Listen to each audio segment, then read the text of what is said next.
Hey, what's up, everybody? How are you doing today, guys? You gonna ask something or what? Thank you for joining.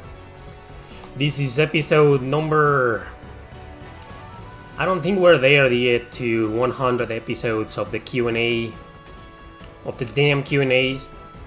I'm guessing when we hit episode 100, we're gonna have to do something special. I don't know what.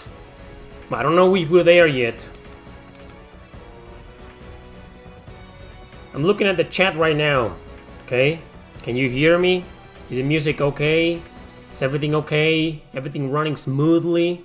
Smoothly? Let me know. And thank you for joining us always.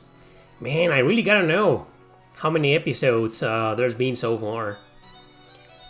I guess I could go right now to the playlist and see how many videos are there, how many episodes have been there. Only Q&As though, no regular live streams or those when I showed some games. I've only done like 2 times. Yeah.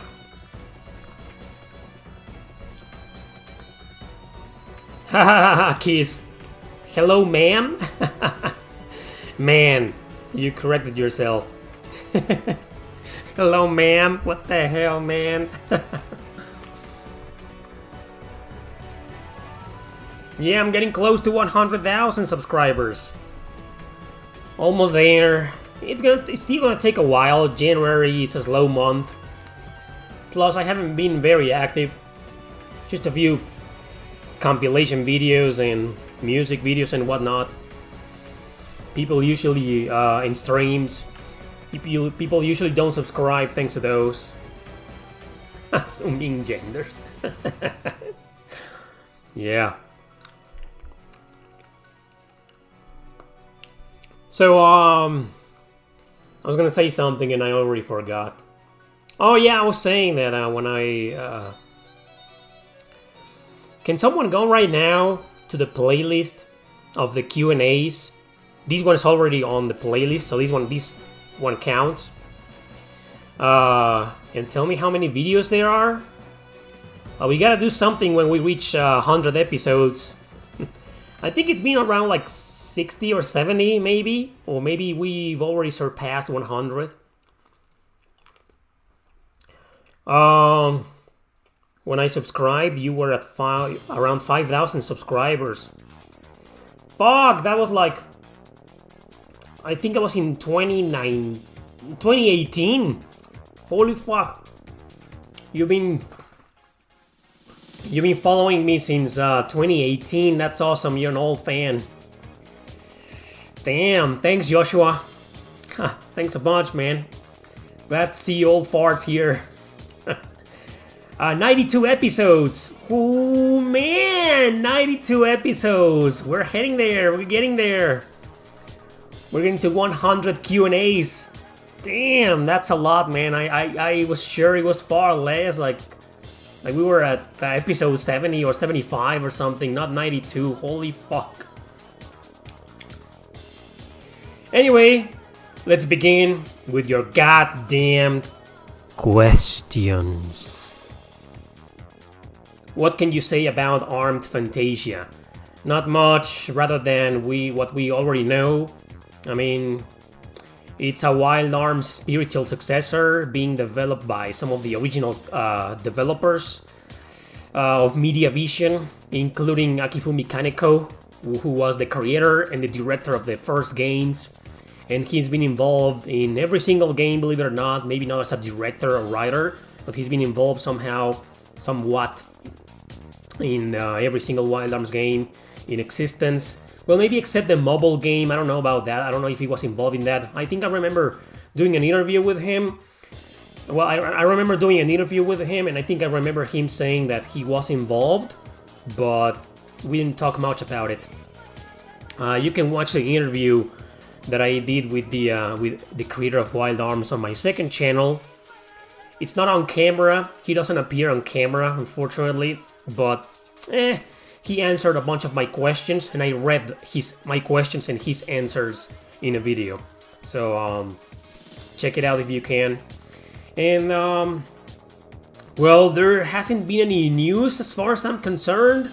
You know, it's just, you know, they're still working on the game.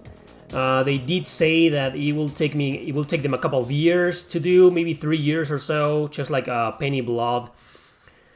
So I imagine we'll get some news by the end of this year, maybe, or maybe next year. Who knows? We still don't know much yet, but so we still have the same trailers, the same music, the same everything we got a couple of years ago, and it's fantastic, and it looks freaking amazing, and it looks awesome. I'm excited for it. Hopefully I'll be able to cover the game and talk about it, review it, whatnot, and we'll see.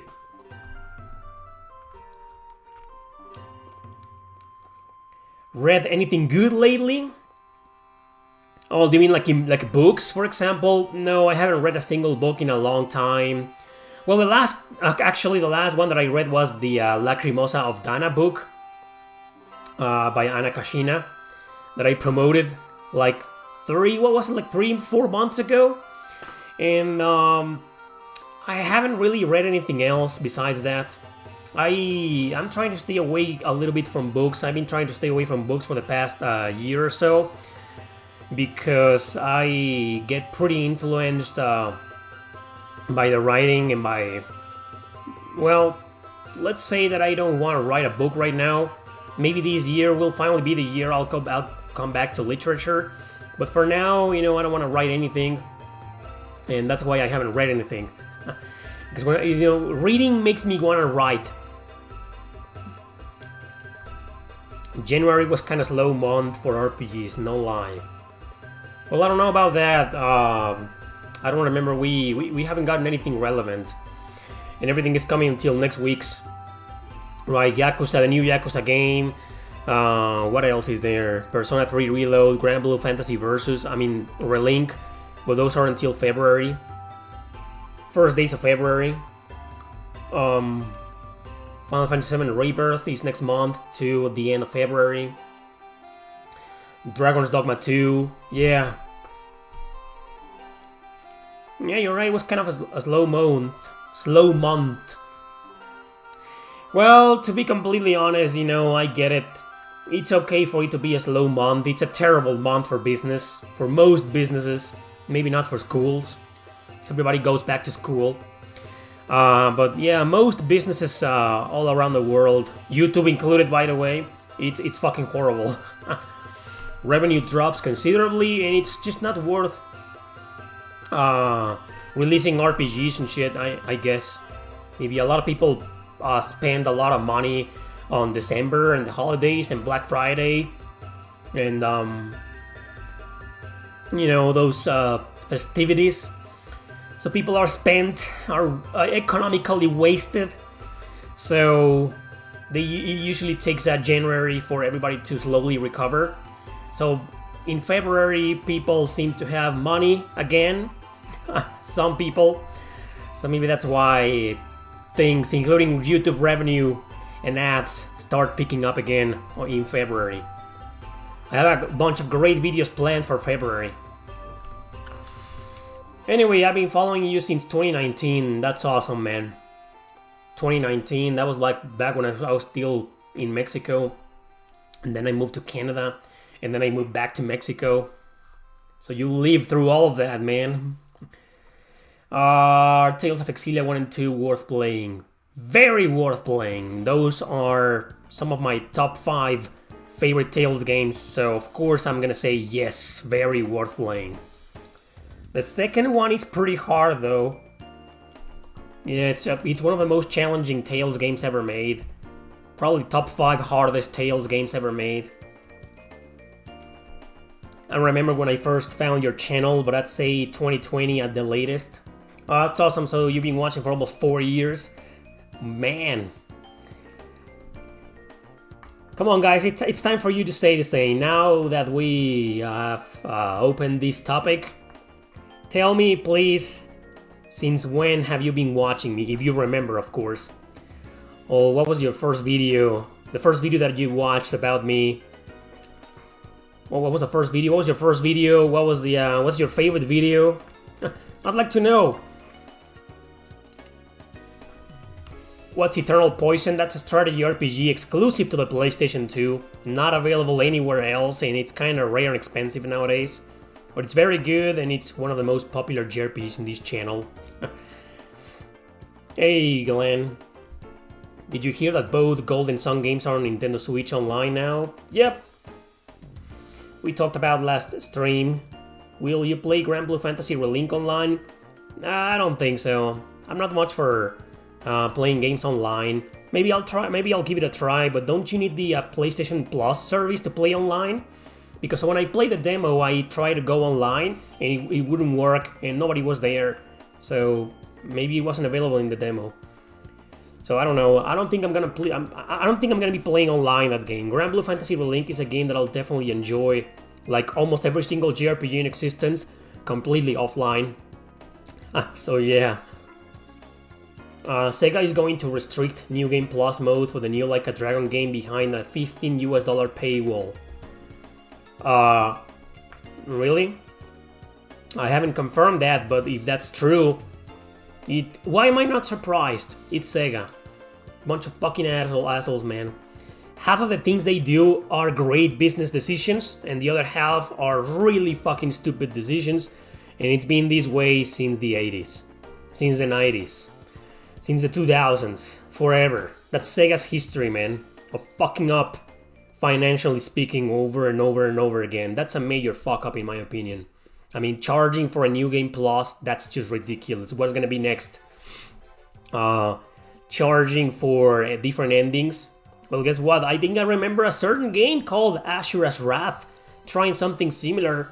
I think to get the true ending, you needed to pay a DLC. So imagine, I've always complained about true endings, right? Yeah, I'm the kind of guy. I just beat a game called Fallen Legion today, this morning. Well, it's actually 3 games. Well, no, it's like 2. It's 2 games. But the first one, you can play the game with 2 different characters, 2 different protagonists. But it's basically the same game. You beat the game with 1 character and you got your ending, which is kind of lame, the ending. I don't want to spoil anything, but I was like, man, this is the ending? Oh, okay. So what's next? So I looked it up online, and yeah, it's one of those games with multiple routes and therefore multiple endings. But to get the true ending, you need to beat the New Game Plus. And I was like, well, this is a game with no leveling system, so I'm not gonna be overpowered. So I don't see much point, me personally, in doing a second playthrough just to get the true ending. You know, I fucking hate that, right? We don't want to get into the true ending bullshit, but going back to the Sega topic, I mean, what's gonna be next? Charging for a true ending or charging for the ending? Oh, the game doesn't end. You beat the final boss and you're like, that's it. You want to see the ending? Pay $15 for a DLC. The ending is gonna be a DLC. And then what's gonna happen later? The final boss is gonna be a DLC. So, if that's true, fuck you, Sega. That's fucking horseshit. Charging $15 for a New Game Plus? That's just horseshit. Do you recommend Berwick Saga? I haven't played it. I'm not sure if it's the follow-up to Tier Ring Saga on the PlayStation 1, which is one of the hardest strategy RPGs ever made. Never came out of Japan, but it's fan-translated, and it's a really good game despite being extremely difficult. But I haven't played Berwick Saga. And I don't know if it's the same from the same series or Berwick Saga is something else. I haven't heard about it.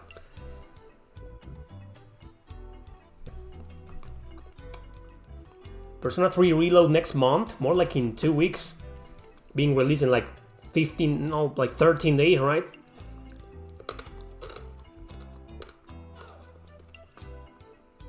Recently got a 2DS for the first time. Any recommendations for RPGs for a non-RPG player? I think I've done several JRPGs for beginners video. I'm laughing because I was just thinking about doing yet another one. But I'm like, man, I've done too many. Have I done too many? I think I've done like 4 so far. 3 or 4. Yeah. So if you get a 2DS, you're basically gonna play Nintendo DS and 3DS. You know, I've done tier list videos, top 50s. Check out the top 10s too. There's tons of recommendations. And, you know, find yourself something that's suitable for your needs. If you're not really a role-playing game player, if you're not really into RPGs, I suggest starting with the ones that have like strong RPG elements. Like off the top of my head, you can start with some action RPGs like Code of Princess, for example. Check it out, and maybe slowly you're gonna play the ones that are more hardcore, you know, and little by little you're getting to more complex or deeper strategy RPGs or turn-based RPGs. You know, start with something fun, something short, something in, you know, in the action genre or even the turn-based genre, but something easy. Yeah, no need to start with something hardcore because it's probably only gonna turn you away. Do you like the Prince of Persia games? No, not really. Any special change to your channel in 2024? A couple of streams ago we discussed that. You know, there's not gonna be any major changes, but there will be some new stuff here and there, some new series, video series that I'll attempt, and long form content that I've been doing is here to stay. It's going to continue. I figure compilations and re-uploads and that, I need to calm down with that. I haven't made my decision regarding that, if I'm going to continue. I probably will, but maybe not on a regular basis. Music compilation videos will definitely continue. Most of them don't get a lot of views, they fail, but it's a fun time to premiere them and listen to music together. You know, these Q&As will continue. And yeah, you know, I need to start like trying out different things and stick to my original stuff, to my original ideas and my original content, and leave aside some of the most generic top 10s or content. Not that doing that is a bad thing, I still enjoy doing those generic ideas, but need to start. I started trying to stay away from that last year, and I will continue to do so this year. Because, you know, it's ridiculous how many JRPG channels are there doing the exact same videos, and that's something that's been going on for years. But it started feeling more and more present and more overwhelming last year. And well, since it's many years ago, you know, since people like me started, you know, everybody and their mom started copying our ideas, ripping us off. Some of the bigger JRPG channels, that's exactly what they did. And nowadays nothing's changed, and instead it's gotten worse, you know. Yesterday there were like 20 JRPG channels doing the same freaking generic top 10s, and now there's like 100. So it's ridiculous. I need to start doing different things and stick to my original ideas. Though I've seen some channels ripping some of my original ideas off already. Do you have any recommendations on where to buy rare JRPGs for PS4, 5, and Switch? Not really. I struggle with rare games too. I've been trying to get my hands on some rare JRPGs like Death and Request 2, for example, Poison Control. And I've been looking for years, man. I still haven't found any luck. And plus, keep in mind I live in Mexico. So if you're looking for me to recommend some retro stores where you live, I don't even know where you live. So you might want to ask someone who lives in the same city or country as you. But me online, I've seen websites. There's this website called Video Games Plus. It's from Canada. Usually you find a lot of rare games for dirt cheap or for a reasonable price. And it's a good website, but I haven't bought anything because they do ship to Mexico, but they use a regular postal service to do that. And regular postal service here in Mexico is highway robbery. Fucking bunch of thieves, man. So I don't really like buying anything that uses the, internationally speaking, that uses the regular Mexican postal service because it's horrible. But I've seen some really good deals in there, man.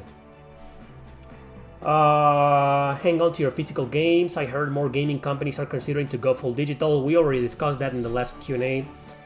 I subbed to you last year. I don't remember the video that brought me here. Oh, okay.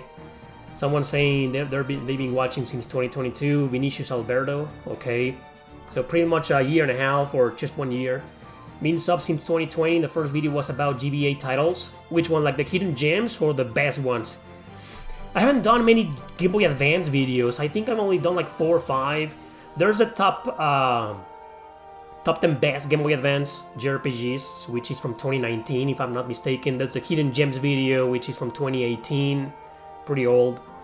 There's the rarest Game Boy Advance JRPGs, and what else is there? You know, I was thinking last night of making a new Game Boy Advance video, maybe something about exclusives, maybe one of those And the best Game Boy Advance JRPGs versus my favorites. Maybe I'll do that soon. It's not gonna get a lot of views, but then again, it's January. So no point worrying about that. Anyway, mid-2021, I think when you talked about Tales of Arise. Oh, my review! So it's been like 2.5 years since that. I think my review was in September 2021. Was it before, when it was about to come out? Or maybe I streamed the demo? I don't know. I'm sure it was something related to PS3 JRPGs, and that is when I really got heavy into the system. Okay, so you probably watched one of those hidden gems videos. You said you've been watching me since 2018? Yeah, it was around the same time when I was starting to do the hidden gems videos, the most unknown JRPGs on PS3 videos. Anyway, first video I watched was What the Hell Happened to Growlancer. So that's, oh my god, that's also 2018, holy shit. Oh man.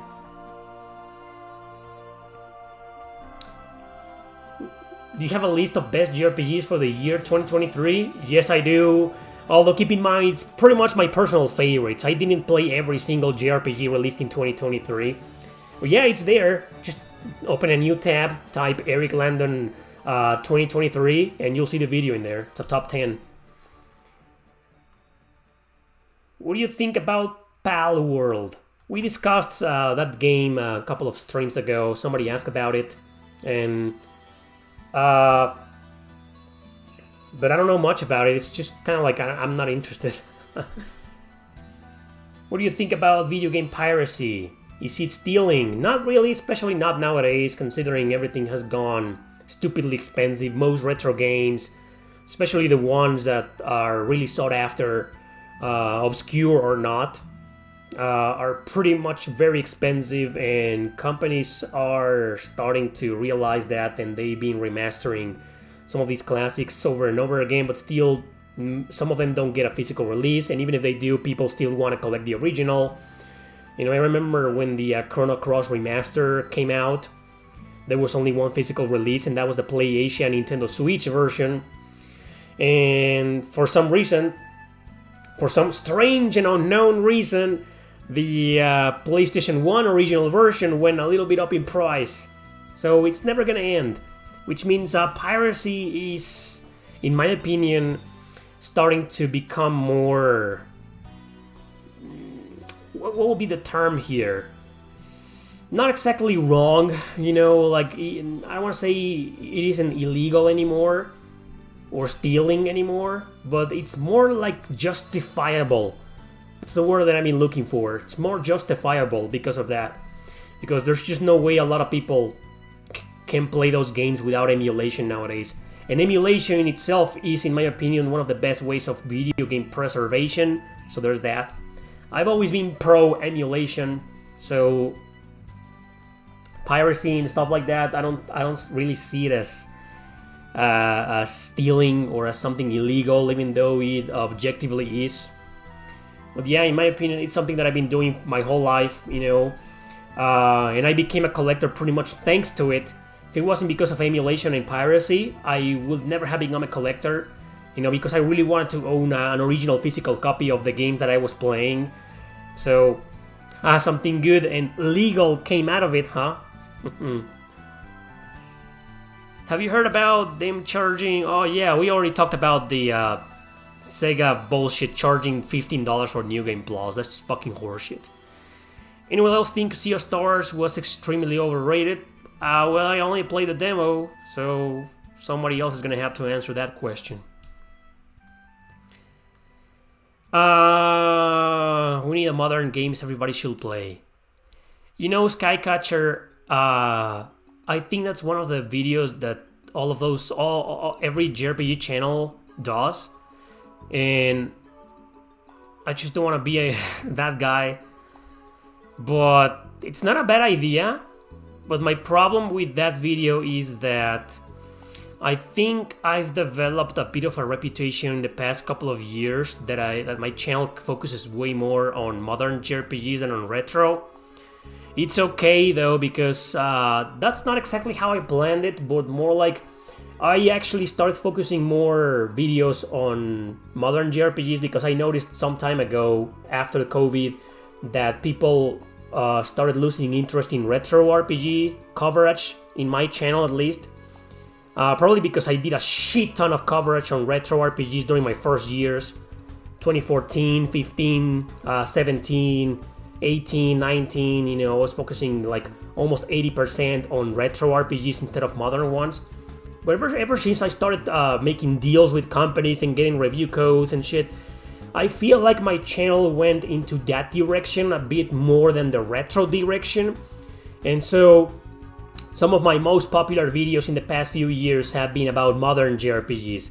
And I don't resent that, but on one hand, it's great because I feel like a lot of modern JRPGs still need a lot of attention, and I love them. And yeah, let's face it, most of the JRPGs that I played over the past 2-3 years or so have been modern.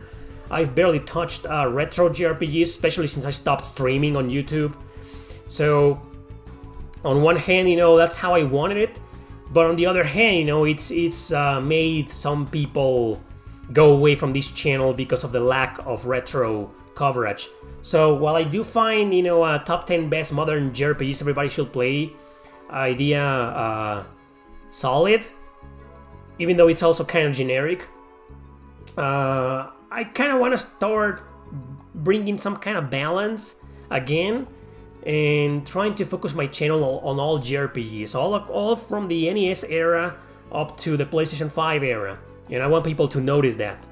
And if I keep doing, top 10s or videos with the term modern in the title, it's never gonna end. I think that's also one of the reasons why some of my videos series failed, like 10 things you didn't know about. People lost interest because I was only covering retro games. And even though I covered some modern games, nobody gave a fuck. So yeah, that's one of many examples.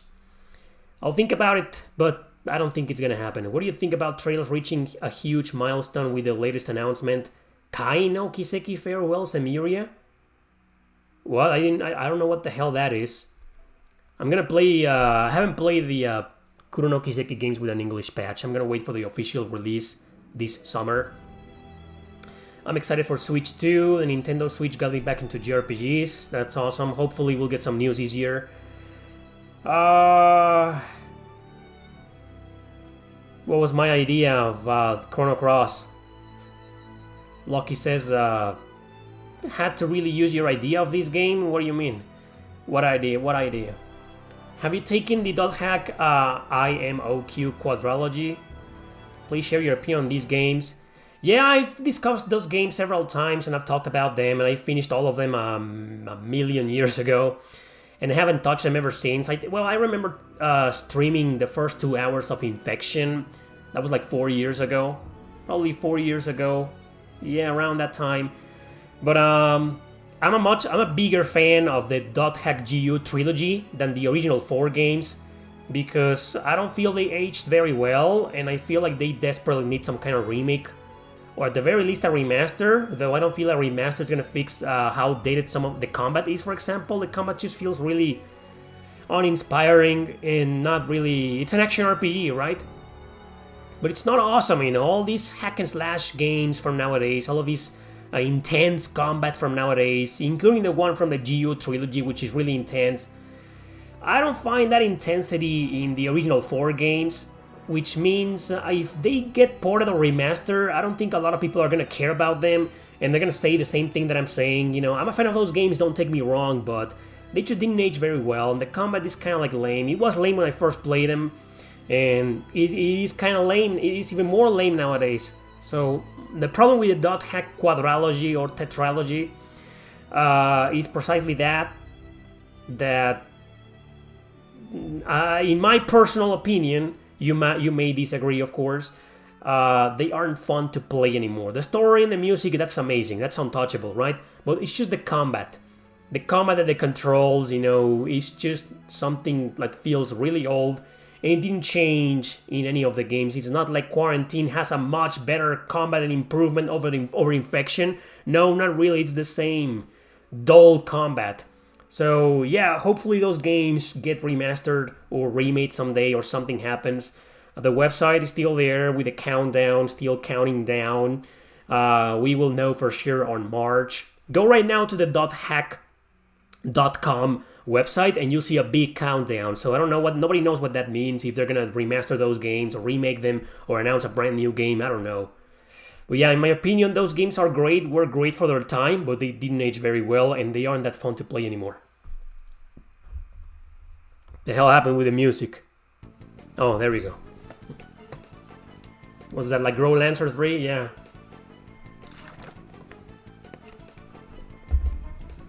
What am I currently playing? I just finished Fallen Legion and I was just talking about it. I talked about the true ending bullshit and whatnot. That's all I'm gonna say about it because I'll be reviewing the game next month.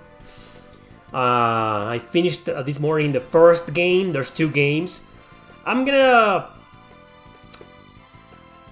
take a break. I'm not gonna jump straight into the second game. I might play 1 or 2 other RPGs in the meantime because it's a really exhausting game. It's a button masher and it's really exhausting. That's all I'm gonna say. Wait for my review.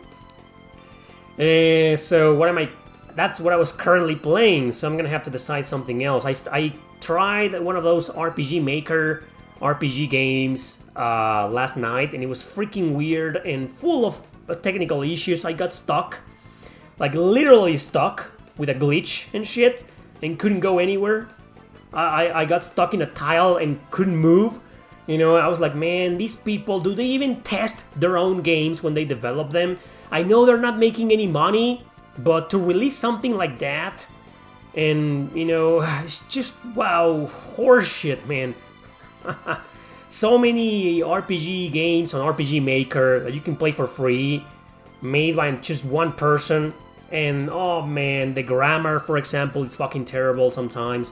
Or the graphics are very uninspiring, or they're full of glitches and technical issues, or full of random encounters. I was playing one called The Darkest Light, or Darkest of Light, and man, I put like 5 or 6 hours into it, and it was alright. It wasn't like, great story, no, it was okay, but it was fun. I was having fun, but the encounter rate fucking destroyed it, man. But then again, it's a good place to train yourself as an RPG developer, I guess. Things people do in there. Somebody should make a video what not to do in RPG Maker. So I don't know what I'm gonna play right now. Like I said, I'm gonna take a break from the Fallen Legion games. I'll go back in them in a few weeks. But I don't know. I just started watching you a few weeks ago. I don't remember which thumbnail, but I thought you were Pedro Pascal. Then you said Chrono Cross was your favorite JRPG and I subbed immediately. Oh man, that's awesome. All Chrono Cross fans should be a fan of this channel. Recent subscriber here, a suggestion, could you please put game names when showing clips of gameplay? Oh yeah, you know, you're talking about the compilation that I just did about old discussion videos that I've been doing for the past several years. I didn't include the older ones. There's a bunch of discussion videos from 2017 and 18. They are like really old and no gameplay footage whatsoever. No clips, no gameplay clips of anything. It's just my damn face. And some of those videos were really long, like 15 to 20 minutes long, man. I sure was one heck of a ranter back then. When ranting was cool, was still cool in YouTube. It isn't anymore because it offends YouTube. But yeah, I don't know if you watched the whole compilation, Boris, but there was 1 or 2 videos where I did put the names of the games in there, but then I got lazy again and didn't stop doing that. So yeah, if I ever do another discussion video again, I'll be sure to do that. But I think one of the points, yeah, I think one of the reasons why I didn't include the names was so to make people figure them out in the comment section and make people make a comment, write a comment in there, because I'm pretty sure someone was gonna ask, was that game in minute 2:35? And then somebody else will reply, oh, that's Cosmic Star Heroine, right? Yeah, I think it's something, I left the names of the games out on purpose. I think that was my strategy, to make people make comments. But I stopped reading the comments a long time ago, so yeah. Will you consider Dragon Ball? Shit. Whoa, whoa, whoa! There. What was about Dragon Ball? Shit, man. I'm so behind in your questions. I'm answering questions for like 5 minutes ago. Holy shit, sorry about that, guys. Holy shit. I'm gonna be faster. Damn. Will you consider Dragon Ball and Saint Seiya to be a religion in Mexico? Definitely, yeah. How to help you get these games you want? I don't know. Find them for cheap and give them to me. Send them to me. Reach out, send me an email. Is Mexico good for retro games? Nowadays, it's the same as everywhere else. Yeah, it's good for retro games. What's the game in your intro? I have no idea, man. Ranking all GBA JRPGs tier list. It will happen. Maybe not this year. Maybe I have yet to decide between the Nintendo DS tier list or the Game Boy Advance tier list. We'll see. I know Mato Anomalies. I've been trying to get my hands on it, but I'm skeptical about it because it's got a bit of a bad reputation.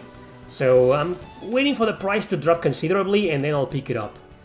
I think it was Hidden Gems and you are the reason I finished Breath of Fire 1 and I fell in love with the franchise. That's awesome. Would you classify Fuga Melodies of Steel 2 in B tier? No. Both Fuga games, I will probably rank them on the A. They aren't masterpieces, but they're really, really good games. You looking forward to Visions of Mana? Yeah, I am. I subbed probably 2019 or 2020, was looking for JRPGs. Probably first video was the best JRPGs for every year series you did.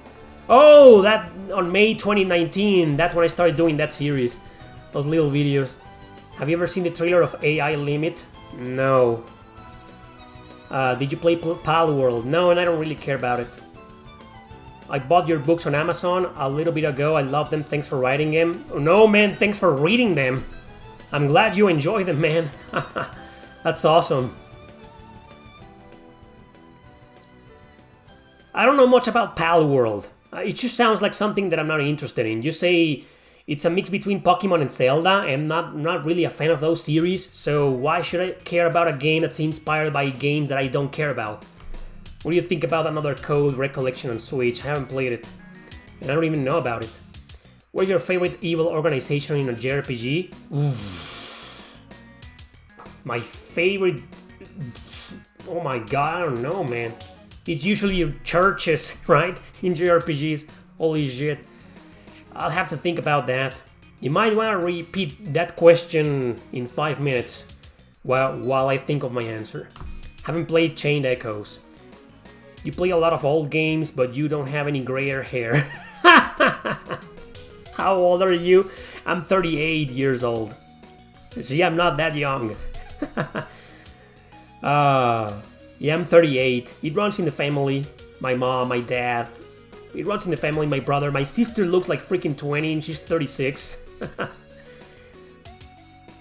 Which tips will you give to the new generation of gamers who probably want to start a gaming YouTube channel? My advice nowadays is don't start a YouTube channel. There's way too many, and the website is very political, and there's a shit ton of censorship. So unless you want to be politically correct, and unless you want to favor the left wing, the liberals, and unless you're willing to respect every single human being in the planet, even if they don't deserve it, and unless I could go on, you get the idea, right? You need to be that kind of hypocrite to succeed on YouTube nowadays, so don't start a YouTube channel if you're not willing to play by the rules.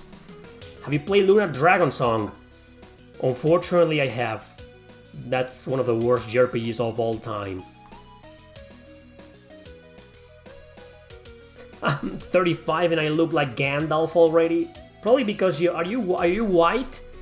You live in the US? Some white people aged really quickly. They get to their mid-30s, early 40s, and they look really old. Me, I'm white, but I was born in Mexico, and so are my parents and grandparents. My grandparents were from different countries, Germany, Spain, France, and whatever. But I don't know, for some reason I don't age that poorly. Well, I've been growing a beard, as you can see. Maybe I'll start looking my age.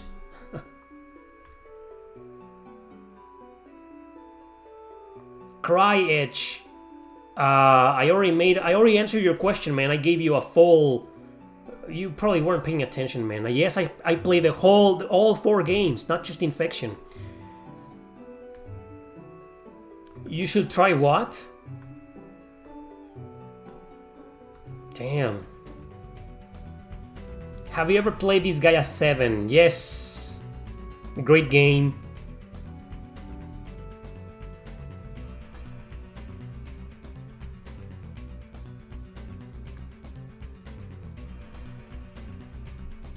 My family's doing alright, thank you, Mr. Face.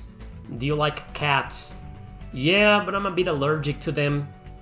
I had one cat when I was living with my brother. That was like 15 years ago, no, probably more. And we had a cat, and I had some bad allergies. That's when I realized I'm a bit allergic to cats. That's my Breath of Fire remaster question. Now waiting for my Xenosaga remaster question. What more you prefer, random encounters or visible encounters? Visible encounters 10,000 times. I hate random encounters. Who do you think is the most evil villain in JRPGs? Can't go wrong with Luca Blight. That fucking piece of shit, man. One of the most evil bastards in the history of JRPGs. Which game should I... If I miss your question, ask it again. Or I might give it priority if you make a donation. I should advertise donations in this channel. Like, this video is sponsored by... No, I'm not gonna do that. Anyway, what RPG are you having a hard time getting around to finishing? Yours is Final Fantasy XII. I had a really hard time finishing that game too a long time ago. I did beat it though, the PlayStation 2 version, but man, that was fucking insane. So I feel you, bro. I know why you're having a hard time. Well, you gotta get this. You gotta understand something, that whenever I quit on a game nowadays, 9 out of 10 times I quit for good. Like, I really try my best at a game before quitting. When I quit, it's like, fuck it. But there's one little fucking game that I've been trying to finish for years. And that's one game that I really want to finish one day, and that is Zanki Zero on the PlayStation 4.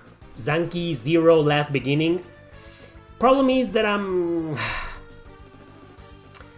I am one of those guys that don't really like dungeon crawlers in first person. So the reason why I haven't finished it is because I'm not a fan of the genre, but that's a pretty unique game on its own. It's got some interesting mechanics and story, so I really want to finish it one day, but I've been having a hard time finishing it. How difficult is Tactics Ogre Reborn? I think it's a little bit easier than the original versions, but it's still a freaking pain in the ass, man. It also depends heavily on the routes you take. Some routes are easier, but they all lead to the final stages, and you gotta complete all of these stages without saving and getting to the final boss, and it's fucking ridiculous. Why do you hate social media in general? That's a topic I'm gonna have to... I've answered that question a few times before, but I think I'm gonna have to do a video, like a proper video explaining why I hate social media and why I quit social media.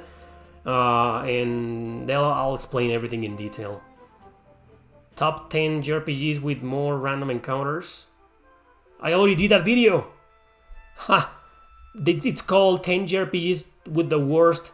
Top 10 JRPGs with the worst encounter rate. A lot of people probably missed the video because there was some swearing in there, and maybe either YouTube shadow banned it because of the swearing and the cursing and the F-bombs, or there wasn't a lot of interest on it. You're broke, but when you become a millionaire, you'll buy me a PS5. Hopefully the PS6 will still release physical media. Yeah, somebody explain the hype of Earthbound. I don't understand it either. Anyway, have you seen the new trailer of AI Limit? Nope. No, you don't need to apologize about the Breath of Fire question. No problem. It's okay. I'm still waiting for my Xenosaga question. What is your favorite JRPG on the 360? That will be Nier. The original Nier Gestalt. Though, I didn't play it on the 360, I played it on the PS3. Yeah. So then my answer will be Lost Odyssey. That I did beat on the 360 and I fucking loved it. Tales of Vesperia is a close second. Is 9 much more enjoyable if you've played through the whole series? Yeah, you don't need to have played through the whole series, but it helps playing through some of the games. But just play it, man. I think the Ys games, most of them are standalone, even though they're all connected, and there are some callbacks, like you say. But you don't need to start with one in specific. You know, if you want to play them in order, there's a video that I did called "Where to Start in the Ys series." But just play 9, man. Don't ask questions about it. Just play it and ask questions later. You finished all 4 Cold Steel games as of last night. You play them in a row? That's crazy, man. Will you play a Yuden Chronicle? Yeah, I will. Definitely. Did you play Kurelka? I do. I own it, though. And it's not a good game. Not a bad game either. It's just full of problems. Talked about that game many times before, and I think it's wasted potential. PS5 favorite games so far. Are you asking about JRPGs that are available on the PS5? Because I can quote a shit ton of PS4 JRPGs, but that will be cheating, right? How many have I played on the PS5? Not too many. I've only owned the PS5 for 4 months as of the recording of this Q&A, and I think I've only played like probably 15 games. So okay, here's the answer. No, I played that on the PS4. So Star Ocean, the second story remake, I played the PS5 version. I guess Octopath Traveler 2 doesn't count because I played the PS4 version on the PS5, so that doesn't count. So I'm gonna go with Shady Part of Me, which I freaking loved, by the way. That's an environmental puzzle. Ooh, I loved it. And I've also played some indie RPGs, but they didn't officially come out on PS5. They were released on PS4. Man, this question is very confusing to me. In general, what you've liked so far? Well, yeah, go watch my PS4 videos. I will make a video though. I'm planning a video on PS5 JRPGs this... Maybe next month, maybe in a couple of months, I don't know. But I think it's time to make some kind of PS5 video. Best PS5 JRPG so far, hidden gems, something, right? Something, but the rule will have to be that there's a PS5 version of the game. I can't include like PS4 games that you can play on PS5. You can play anything on PS5 from PS4, right? So that will be cheating. I can't include, a game like... I can include a game like Octopath Traveler. It's got a PS5 version. But I would never include something like Dead End Request 1 or 2, Knights of Azure, and all of those games, they don't have a PS5 version. So that will be my rule, right? But yeah, man, Star Ocean, the second story, to answer your question, the remake. Shady Part of Me. Wait, Shady Part of Me didn't come out on PS5. Oh man, see? Sorry, man. Thank you for the donation, Omas. Oh, the question about my favorite evil organization. I like Gavilar from Xenogears, the Shinra from FF7. Wow, the Xenogears evil organization. Those guys that you don't see their faces. They're just talking like computers or screens or something, right? I remember. Haven't played Xenogears in a long time. But I also found that really fascinating. Like, the bad guys are these bunch of, like, really unknown guys. Oh, that's awesome, man. That's a really good evil organization. I'd like to say the one in Xenosaga, but talking about it is a huge spoiler, because in Xenosaga, the real bad guys aren't clear until you get to the second or third episode. That's when everything comes together and you're like, oh! It's a big spoiler. So, Shinra, I don't know, man. Shinra from Final Fantasy VII, I guess it was great for its time, but let's face it, I always felt it was like the red what was the guys from the Dragon Ball series? The red something. I always found it was like kind of like that. Like I did play Final Fantasy VII, not when it came out, but I did play like 20 years ago, and even back then I thought that wasn't that original. Red Ribbon Army, thanks man. That was like this is the same. The criminal, the organization where it's corrupt and oppressive. It's pretty much the oppressive empire cliche, right? So it's been done to death.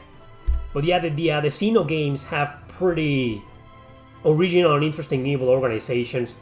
How about, oh man, discussing this is the same. The Chrono Cross, the fuck, yeah. That's my answer to you. You know, most of my favorite evil organizations are the ones that come to you as a surprise. Like you didn't know that that was an organization to start with, and you didn't know those were the bad guys. Or, yeah, that I really like. All I'm gonna say without spoiling anything is Chrono Cross, but it's not one of the best, not one of my favorites. I think Xenogears and Xenosaga take the cake. Oh man, there's gotta be more. We'll need to like look at some games that I've played in the past to really come up with some interesting answers. But yeah, man, there's a lot of them that are really interesting. Some iterations of the Church. The Church is usually one of the most popular bad organizations, evil organizations in JRPGs, right? Any church whatsoever. And a lot of them are kind of cliche and boring. The same recycled church cliche, but others have done it right and it's more interesting. And Art Tonelico, the trilogy, is a bit like that.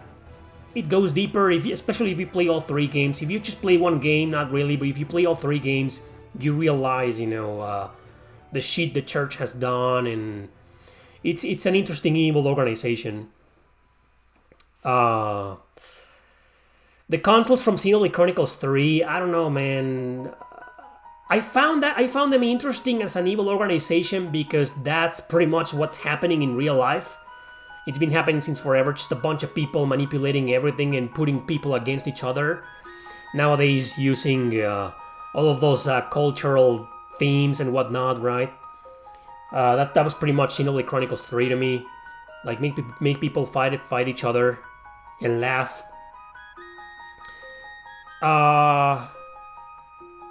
But I don't think it's one of the most original evil organizations in JRPGs. How about... Well, no, it's just... No, never mind. I was gonna say Yakuza Like a Dragon, but that's just the Mafia and not really...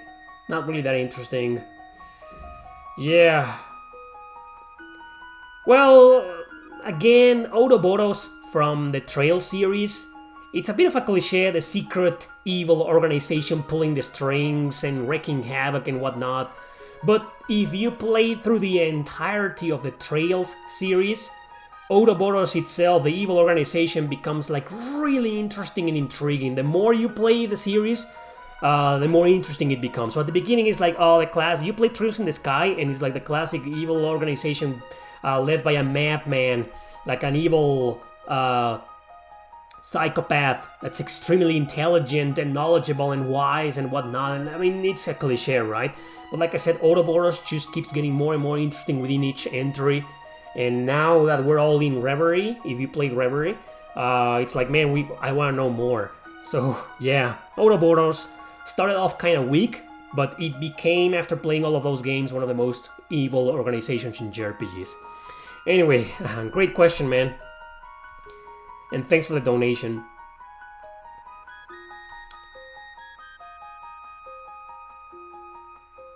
What do you think? What do you think of the news that the Legend of Heroes is getting closer to an ending arc?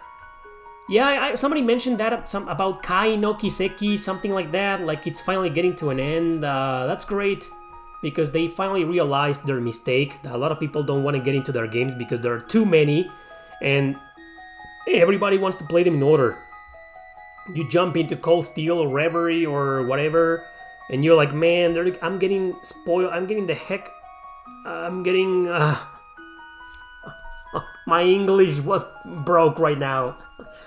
I'm getting seriously spoiled.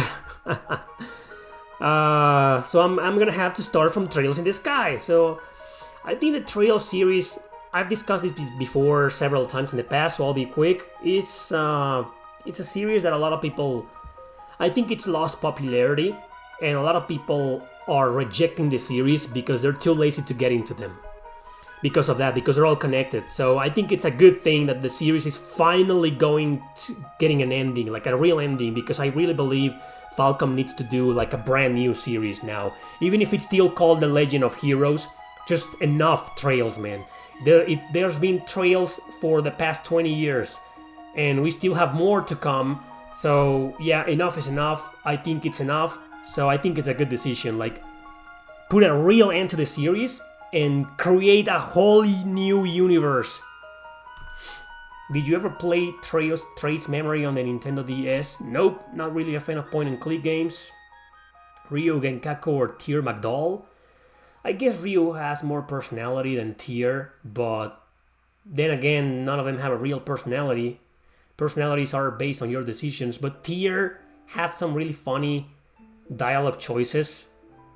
Just a few. Like one of the first choice you make in the game is like the Emperor asks you to go somewhere, and your choices are yes sir or I don't wanna.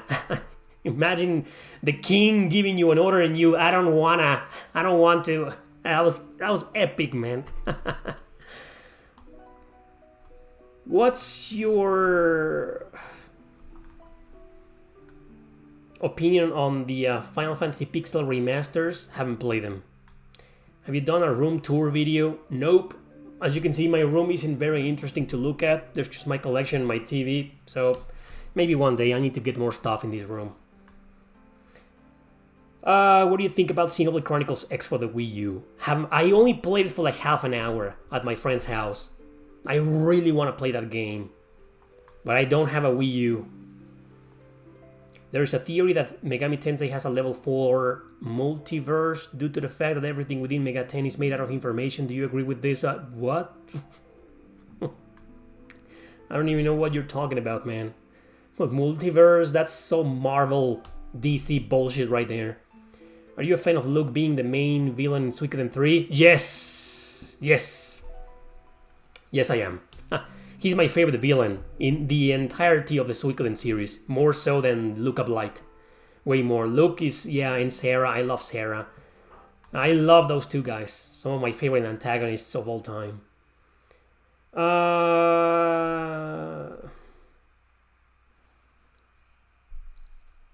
About the Suikoden series, what is Maximilian Knights exactly? We never really got a proper explanation on that because the series died. But apparently it's an organization that's been there for many generations and decades of not exactly mercenaries, but more like just warriors fighting for the good of people. You know, like it's a non-profit organization. They just fight for the sake of people to protect them, and that's it. But I'd love to know more. If Suikoden 6 ever comes out, if Konami decides to release it one day to develop it, hopefully they'll explain a bit more about the Maximilian Knights.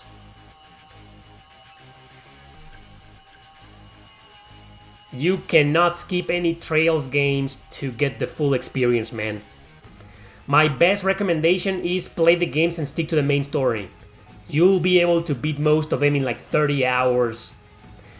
The first 5, Trails in the Sky 1, 2, 3, and Trails from Zero and Trails to Azure, if you stick to the main story, you can beat them in 30 hours each.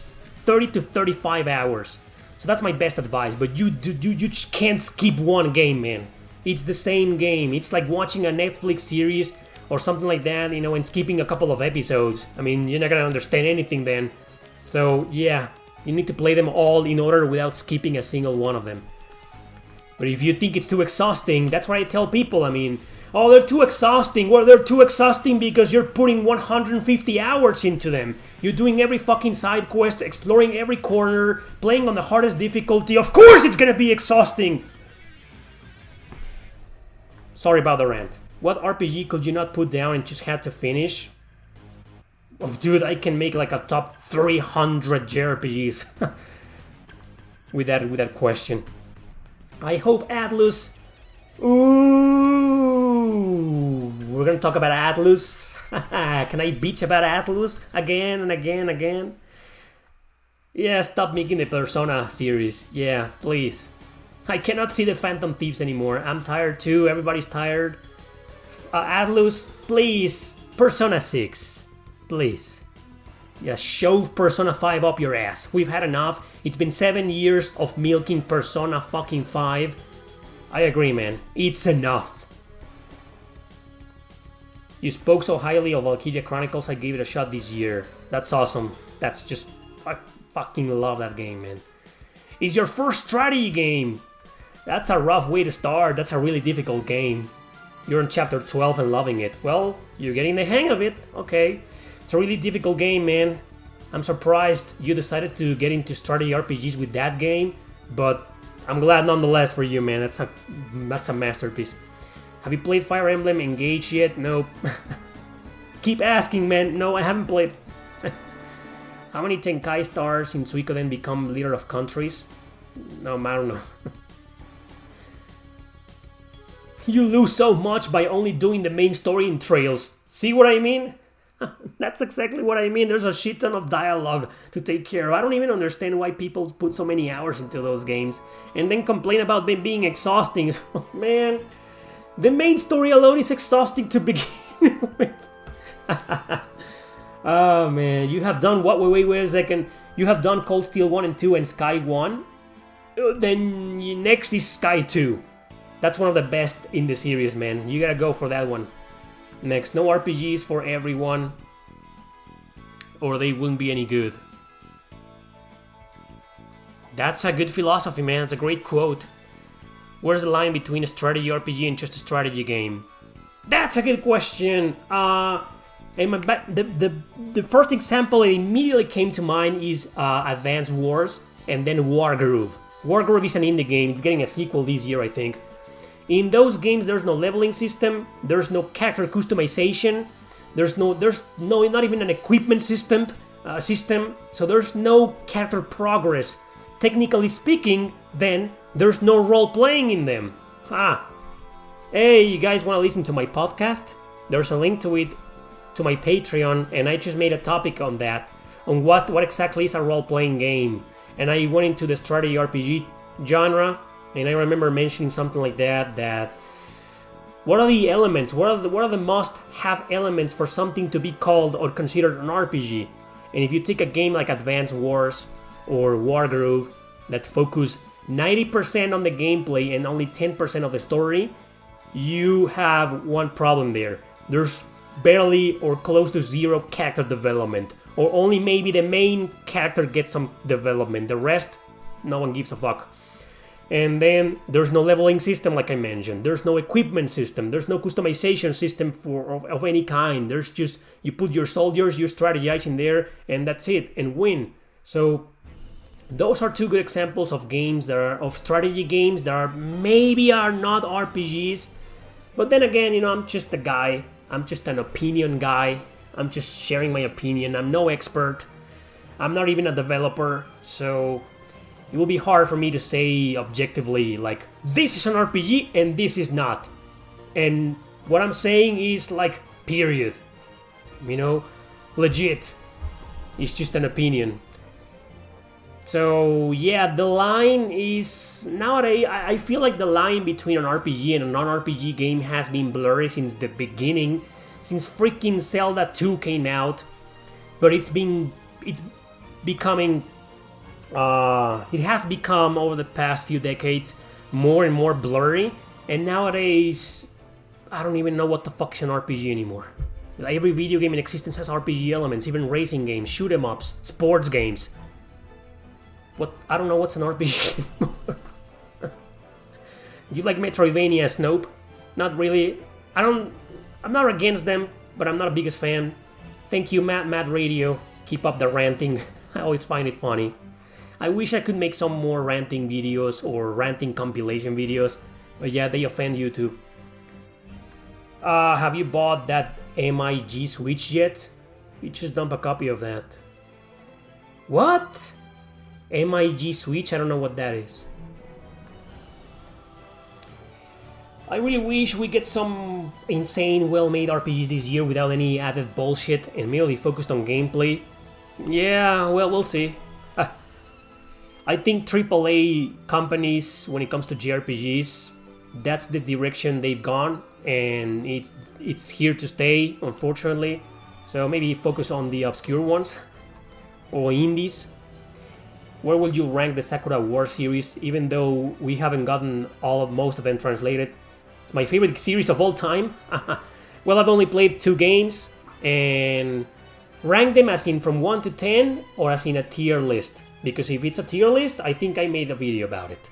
I ranked 80 plus JRPG series in one tier list, which is basically almost every single JRPG series in existence that came out of Japan. There's a lot of them that never came out of Japan. Yeah, people, there are entire JRPG series, franchises that never came out of Japan. Sakura Wars will probably be on the B, because there's just 2 games, right? I will need to play the others that have been fan translated to make a proper ranking. Maybe I will increase the ranking, but based on only 2 games. What are some of your favorite horror RPGs? Ooh, well, so Dead End Request 2, definitely. Redemption Reapers. What else? Parasite Eve, definitely. Shadow Hearts 1 and 2. Well, only the first one is kind of horrific. 2, not really. Only the first Shadow Hearts, is kind of like there's some horror into it. And I guess that's it, right? There's barely any. I haven't played the famous Omori, but I'd love to play it. Kudelka isn't a great game. Talk about Final Fantasy VII Rebirth! Yes, sir! No.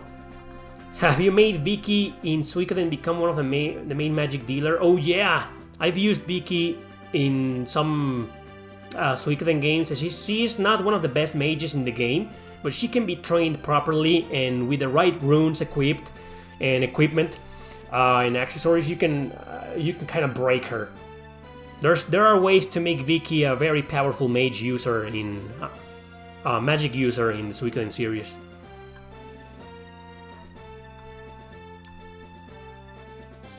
What was the first RPG you played on PS3? Tales of Exilia, and I told my story in a recent video called 10 JRPGs that surpassed my expectations, part 4. Check it out if you haven't watched it.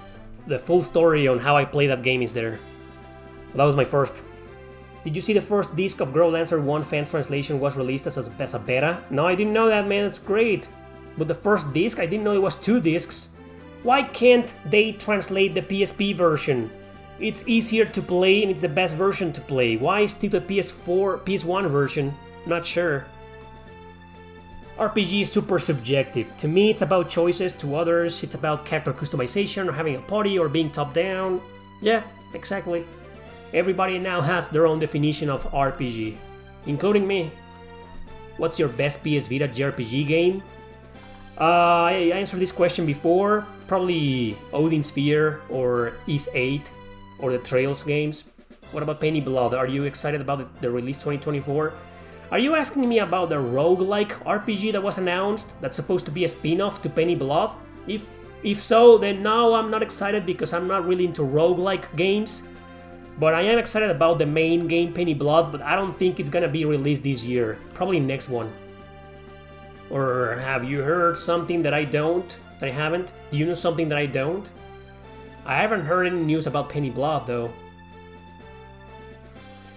Anyway, as a Megami Tensei fan, I sometimes hope that the games of the franchise will be even bigger commercial successes, but maybe being mostly a niche franchise is what makes it more special. Well, nowadays, keep in mind it's 2024, and Atlus has gone to the left. This is the left, right? Yeah. It's just in this streaming software, it kind of mirrors my body. Yeah. No, but this is right to you guys. So, you get the idea. Atlus has gone a little bit to the left. Shin Megami Tensei 5 is a good example on how, in some things, it kind of feels like it's politicized. I mean, the English dub is one perfect example. Then the character design, the main character design was kind of like very androgynous. So yeah, it's weird. So, you know what? I think I'm gonna stick with the second thing you mentioned. You mentioned being mostly a niche franchise is what makes it more special. I agree with that. I wouldn't like Shin Megami Tensei to go like mainstream AAA like Persona, because it will be very political, and then they will milk it over and over again like Persona 5. Imagine Shin Megami Tensei 5, the dancing game. Imagine Shin Megami Tensei 5, the dungeon crawler game, or the fighting game, or the mobile game, or the mobile spin-off, or the strategy RPG indirect sequel, or the Action Warriors-like direct sequel. So you get the idea, right? So as much as I would love to see the Shin Megami Tensei series succeed more, I don't know, man. I think it will be ruined forever. Are you excited for the new Atlus JRPG? Speaking about Atlus, you mean that weird-ass name? Metaphor ReFantasio. I got it right. No, not really. No, Yum, I haven't bought that MIG Switch yet. I don't know what MIG stands for. Can you elaborate on that? What the hell is that? My camera's mirrored. Yeah. Okay, so for Growlancer 1, the PS1 script was already fan-translated a long time ago, so they are using that and the team is more familiar with modifying PS1 games.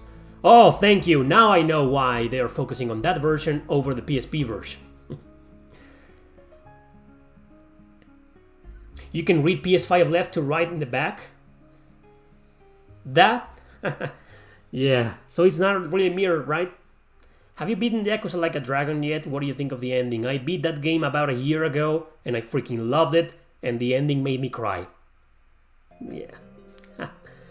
Oh, that fucking ending, man. I'm serious. I shed a bunch of tears, man. I was like, man, oh my god. Pretty emotional ending. It's just that guy.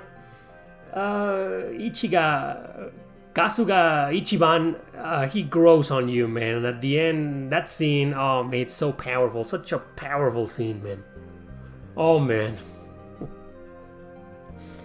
One of the best endings ever. Yakuza Like a Dragon. You can't wait for the new Dragon Quest 12? Well, hopefully. We all know it's probably gonna be an action RPG. With a diverse, inclusive cast, because Square Enix. In Eternights, you cannot get the Platinum Trophy without dating all characters, including the one gay option. Yeah, but still, I mean, if you wanna get the Platinum Trophies, that's up to you. You don't have to, right? It's optional. Hey, at least it's optional. The game is not forcing gender diversity on you. It's just there as an option. I actually kind of support that, I mean, I'm not gonna do it because I prefer, straight relationships in my video games. But I'm kind of glad, there's an option for them, right? But as long as it's optional, like it is enforced on you. You as a player make the decision. Everybody's happy. But yeah, forcing that in games, that's just the worst, man. Do you feel like the best hope for traditional JRPGs is now with indie devs? Well, yeah, because they're all very political nowadays, especially AAA games. Maybe, but there's a shit ton of indie JRPGs that are the same, like very woke. And, oh man. I don't know. That's my answer, I don't know. I don't know what the future holds. That's Dead Sea. Do you ever get Oh, do you ever get anxiety before going live? No, not anymore. I used to. That was like many years ago. When I was still, my first Q&A was in 2018. I got a shit ton of anxiety back then. But eventually, little by little, I started doing this more often.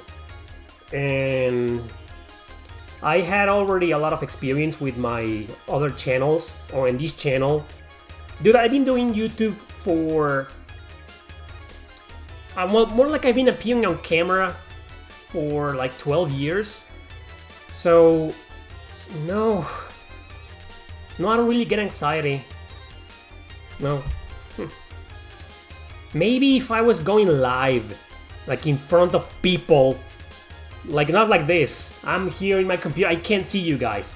But if I could see you, if I was going to a convention or an anime show or a gaming show or something, and I was about to speak in front of hundreds of people, I would probably get anxiety, right?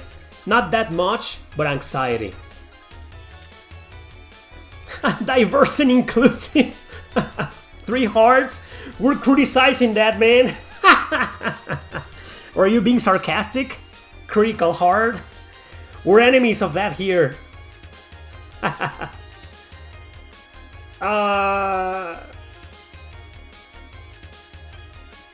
Falcom surpassed all companies? For now. Final Fantasy should still make some kind of turn-based RPGs, at least spin-offs. Yeah, in my opinion they should go back to turn-based for the main series, but that's not gonna happen. They're gonna keep imitating other video game genres. Final Fantasy 17 is probably gonna be a Souls-like or a Metroidvania, mark my words. Because Square Enix, when it comes to Final Fantasy, has zero creativity anymore. All they do is rip off other games. Final Fantasy 16, that was a fucking Witcher 3 ripoff. We all know that. With a Devil May Cry battle system. 15, that was fucking Grand Theft Auto. 13, I don't even know what the fuck that is. If you had a child, what kind of JRPG would you want them to play first? I will have them play all of those JRPGs that are kind of for kids first, and then I will get them into Chrono Cross and Valkyrie and, yeah, more serious and more mature stuff. Yeah, I will do that. But probably the first, I don't know, if it's a girl, I will have her play Rhapsody. Yeah, Rhapsody, the Rhapsody trilogy, they're pretty much JRPGs, not for kids, okay? There's a lot of sexualization in there, but she's a girl. I mean, if I had a daughter, I will have her play those games, and if it was a boy, same, he will probably get used to the fan service. I don't know what I'm saying, man. No fucking clue what I'm saying. Thank you very much, Skycatcher Gaming. Thanks a bunch, man, for the donation on PayPal. Thank you. Oh man, this song. Man. This fucking song.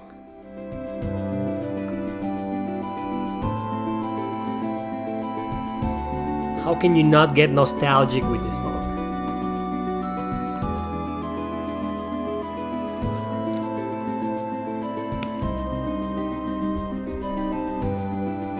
And that's my favorite Final Fantasy IX song. Probably the second one. Loss of Me is my favorite. One of the best overworld themes in JRPGs. Period. It's undeniable. Did you watch that video? I made a top 50 best world map overworld themes in JRPGs. Go and watch it. This ought to be in the top 10. I hate that I can't use Final Fantasy VII music or Nier music. Nier or Nier Gestalt, half of the Automata soundtrack is copyrighted. I'm starting to read Revenant Army as well. I hope you enjoyed. You're a big fan of Terra Gaiden. Revenant Army is a bit different. It's kind of dark too, but it's it's just as dark as Terra Gaiden, but it's not as gothic. I mean, there isn't a necromancer, a gothic necromancer in there. But yeah, there's Luna, which is kind of gothic-ish too. You're gonna love the book, man. Diversity and inclusion was cool. My guy says he's hating that. He was being sarcastic. It was cool back in the day when it wasn't forced. Game developers are now forcing gamers to be comfortable with digital-only games. Do you think that in 20 years from now, physical games will no longer be enticing to collectors? Didn't we talk about that in the last Q&A? That we're heading into a digital-only era? But I think I remember saying we're still a few years away from that. I still believe, strongly believe, and firmly believe we have at the very least 5 or 10 years more of physical media here before everybody goes full digital. So we'll see.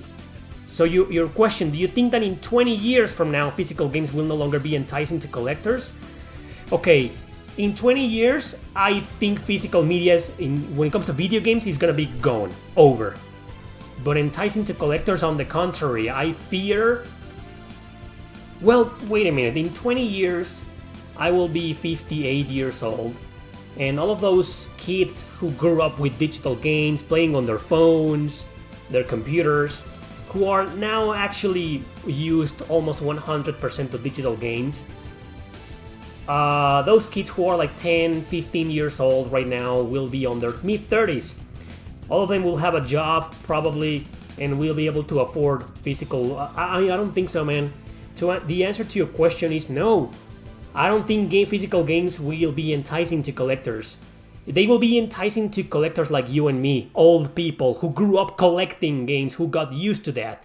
But kids who will be on their 20s and 30s, I don't think they're gonna give a shit about video game collecting. That's my grim answer. Oh man, the chat got crazy here. I'm sorry, guys. So if as always, I missed any questions, ask them again, no problem. So I'm gonna go down below to update these. What's your favorite A3 and Odyssey game? I'm not a fan of the series. Digital only sucks. If your internet is ever down, you don't have access to your library. Pretty much. Well, no, that's not true. I don't know about the PS5 though, but the PS4, I remember I was still playing. I remember this one time when the internet went out and I had no internet and I was still playing a digital game. So I don't know about the PS5 though. But it's gonna be like that. It's starting to become like that. That's just crazy. Oh, come on, don't be too sad, C22 Exception? What a name. What does that even mean, man? Chrono Trigger 2 Exception? Gran Turismo 2 anyway. So, no, I'm not a fan of A3 and Odyssey, but the games have fantastic music. Yuzo Koshiro. I think it's waifu time. No, not there yet. Let's give it a few more minutes. Usually waifu time is the end of the Q&As. If the older generation grow out of gaming in 20 years, then physical collecting will be a niche hobby. And that's a good thing, because nobody will give a fuck about. There will barely be any competition, so games like Suikoden 2 are gonna go down to their $50 range. Imagine Suikoden 2 being $50. I already have a copy, thanks to a fan, but yeah. It's a good thing that the younger generations, what do they call them? The Generation Z. Fuck those names, man. They're fucking dumb. It's a good thing they don't give a shit about physical collecting. I do know Bahamut Lagoon. It's one of the many fan-translated Super Nintendo RPGs that I'd love to play one day, and I haven't. I don't know, Black Cloud.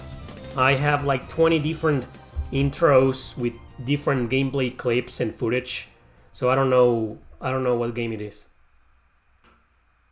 Why is Chrono Trigger so popular? I think it's because of two reasons. Two major reasons, several reasons, but the two major reasons are, number one, when it came out, it was one of the most revolutionary RPGs of their time.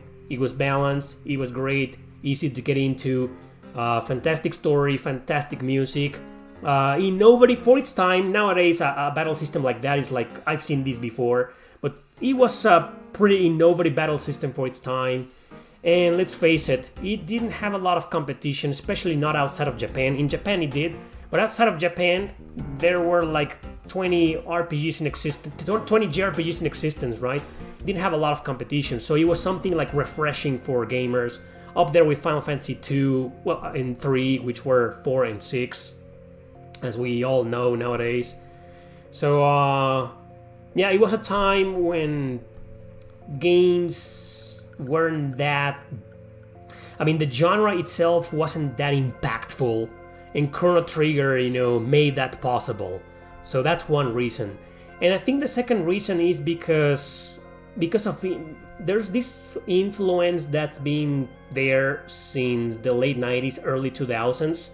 Not about the game itself, but more about the reviewers.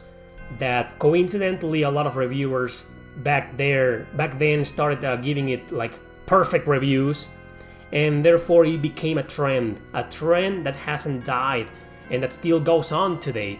That people are afraid to speak up against it or criticize it, and that's why it's such a popular game, because people just keep recommending it over and over again, and most of those people probably didn't even play the game, or play the game and they didn't think it was that great, but out of fear of going against the consensus, they started saying the same.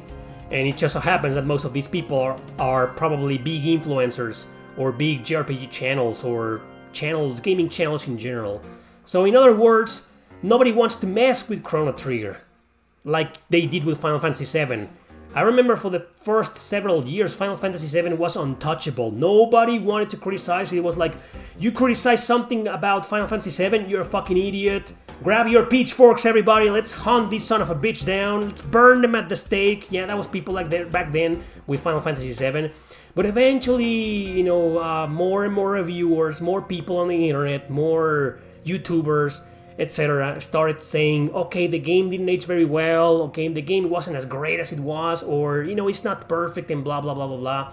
So maybe Chrono Trigger hasn't seen that. Hasn't seen like more and more people talking shit about it. Because to be honest, there's not a lot of shit to talk about it. The game isn't perfect and it's not the masterpiece in my opinion everybody seems to believe. It was for its time, a revolutionary masterpiece, but the game is not perfect. It has its problems, and that's it. That was a long answer. But yeah, I think that's the reason why Chrono Trigger is still nowadays very relevant and popular.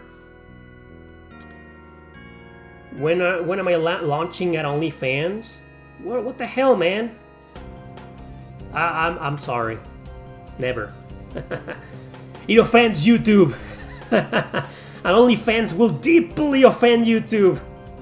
Do you have a copy of Chrono Trigger Complete in Box? No. I have the PS1 version that comes with Final Fantasy IV, and I'm fine with that version. Do you play retro JRPGs on the DS? Do you recommend a good R4 card? No, I think when I was playing DS, I only stuck with DS games. Maybe some Game Boy Advance games. I may have played a bunch of Game Boy Advance games in there, but not like the old, like emulating on an R4. I don't think so, man. I'd rather do that on the PS Vita or my computer than on the freaking DS.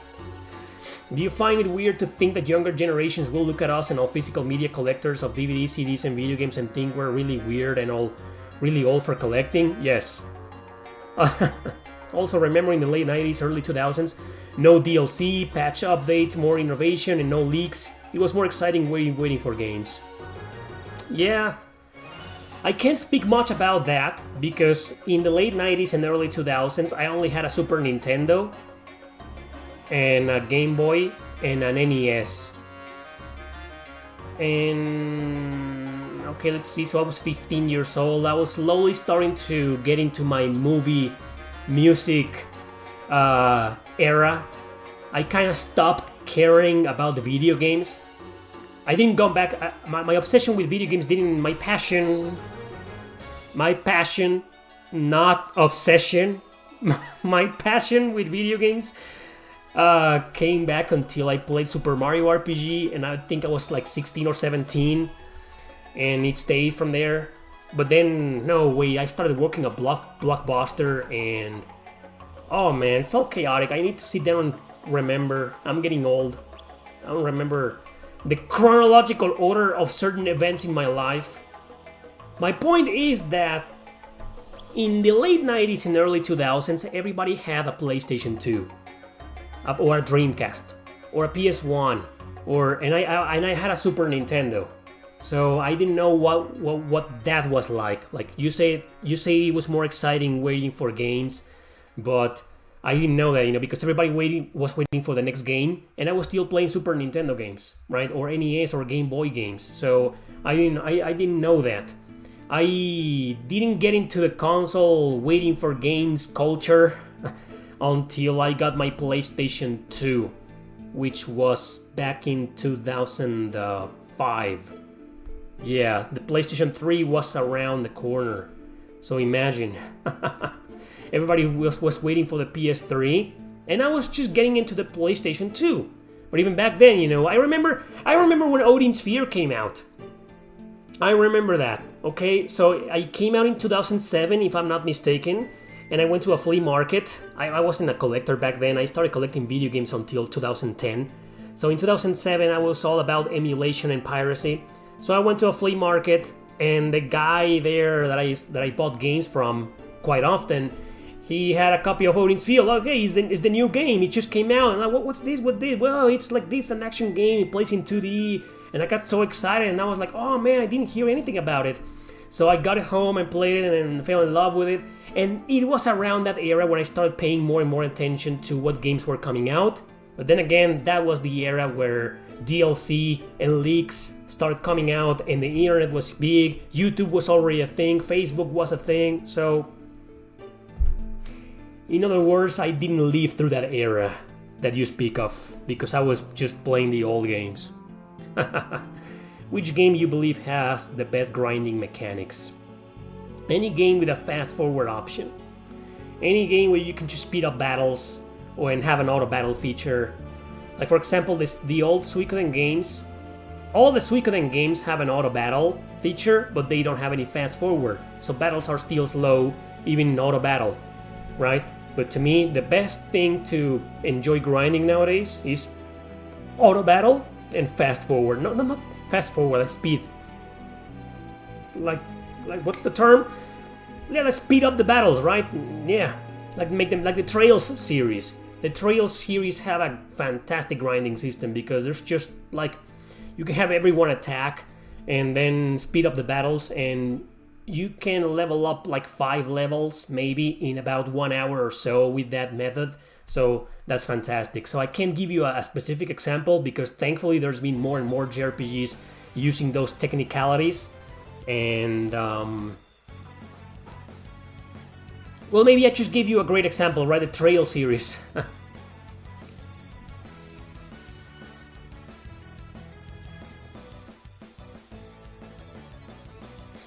Is there any hope to Suikoden 6 finally getting released after the remasters come out? Probably, because what happened last year is that there was an interview and they asked the developers, they asked Konami and the developers of the last Suikoden games, 5, Tear Cries, and Woven Web of the Century on the PSP. They asked them if they were interested in reviving the series, and they said yes. We are, but fucking Konami has to make the decision, right? But we are. We're all on board on reviving Suikoden. So I think there's hope, but when it comes to Konami... What's your favorite Langrisser game? Ooh. Probably... I don't know, I think in terms of gameplay, probably the first one. In terms of music, the first one. In terms of story, the second one, because it's more fleshed out and there's more development between the characters. In terms of characters, it's a close tie between both. Yeah, but if I have to choose one, I will pick the first one. Movies instead of video games? What? No. I like video games more than movies. What is the RPG genre's biggest outlier? I don't know what outlier means. What does that even mean? What do you mean by outlier? Or outlier? Outlier sounds like atelier, outlier.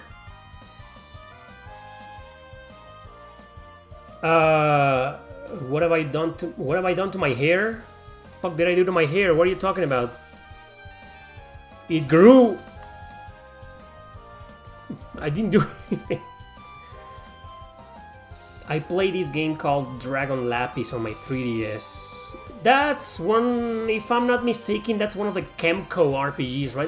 That's one of the Kemco games. It's a Kemco RPG, man. Do you know a modern JRPG with good, decent time traveling mechanic? By modern, you mean like PS4, Switch, right? And above that, no 3DS. I can't pick Radiant Historia.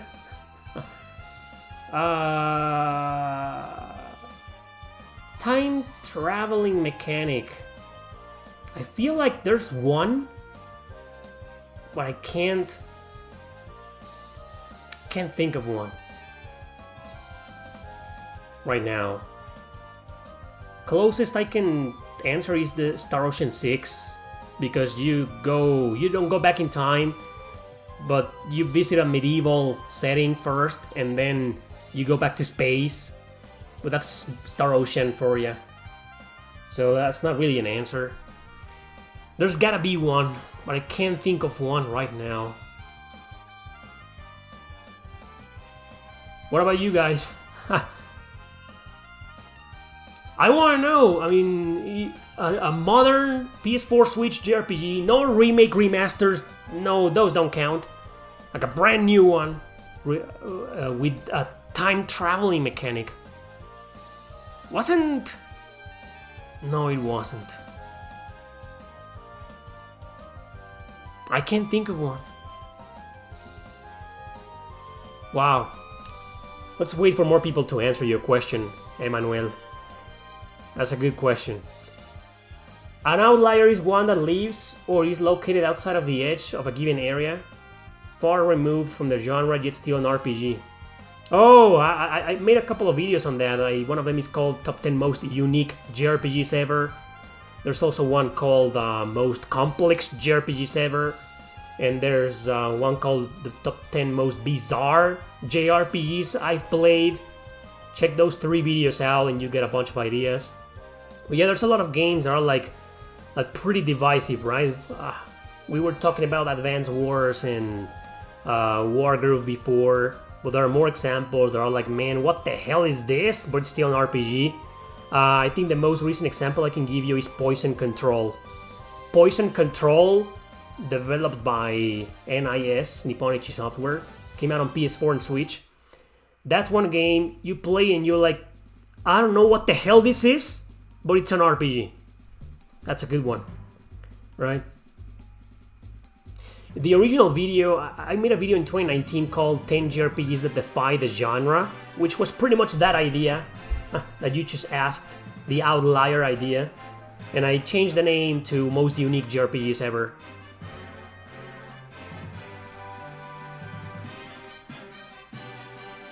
Do you like going to music festivals, parties, and drinking alcohol? No. Music festivals, I wouldn't go to a music festival. I will go to a specific band, to a specific show from a specific band, but I can't do that because if there's a shit ton of people around me, like I pass out. Like I have it's some type of phobia. I can't be with tons of people around me. Maybe even on the train. I can take it on the train, but with people, screaming and yelling and jumping around like pretty close to me, oh man, crowd phobia, I think that's the term. So I can't do that. Parties, I don't give a shit about parties because there's just a bunch of, music in this city sucks bananas. The worst fucking music you can think of, that's the fucking garbage they put in parties, so I don't go to parties. Drinking alcohol, I'm not really a fan of alcohol, not because of anything moral, it's because the taste of it, I don't really like it. I drink one beer and I'm not really a fan of alcohol, the taste of it. But yeah, I do drink every now and then. Okay, so what are your thoughts on The Last Remnant? I don't like that game, fucking hate it. And I made it all the way to the first half, right? And before a specific character dies, I hate that fucking game, but the soundtrack is untouchable. Time traveling, I can think of one, but it's a spoiler. Oh, well, yeah. I think I have an idea which one you mean, but yeah, it's a spoiler. Which tactical RPG has the most addictive battle system? Fire Emblem. Almost any Fire Emblem out there, that's an extremely addictive battle system for me personally. But you know what? There's one. It's not really a strategy RPG, but you need to develop strategies to beat your enemies. It's more like a puzzle game, and that is Might and Magic Clash of Heroes. If for some reason that game can fall into the strategy RPG category, then that will be my pick. That's one of the most addictive RPGs I've ever played in my life. Huge fan of that game. Came out on the Nintendo DS, PSP Digital I think, or was it PS Vita? And then it got a remaster for modern systems, and it's getting a physical release on Switch this year by Limited Run Games, your favorite company. But yeah. What else? The Diofield Chronicle was pretty addictive for me. That was a fantastic battle system. Valkyria Chronicles, holy shit, that is an addiction if I see one. That is a really big addiction.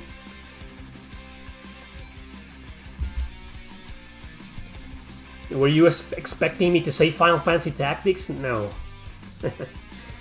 Have you ever played Stella Glow on the 3DS? Yeah, I have. I never finished it. I know it's got some music by Yasunori Mitsuda. I'm planning on finishing it maybe this year. I kind of want to go back to some portable JRPGs. I've stayed away from them for like a year, so I kind of want to go back to something like that. I was completely burned out after playing Ever Oasis, because that's an action RPG, and playing an action RPG on your portable system is not that fun, but it's a great game nonetheless. So Stella Glow, I know the game, I've talked about it, I've recommended the game before, but I never finished it. Maybe I will one of these days. And it's a good game. Destiny Connect is a time-traveling JRPG. I haven't played that one. Oh, right, have I? Maybe it's one of those games that I only tried for a few minutes and that's it, but I know the game. It's for kids.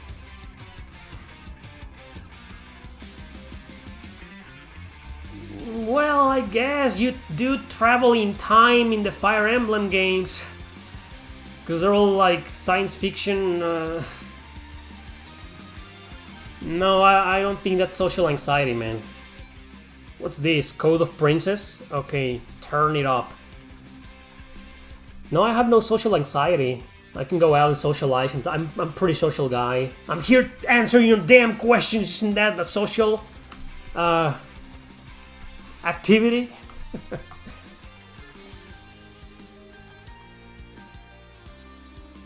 I am one of the very few who plays Xenoblade Chronicles 6. Do you play games like Command and Conquer? Not really.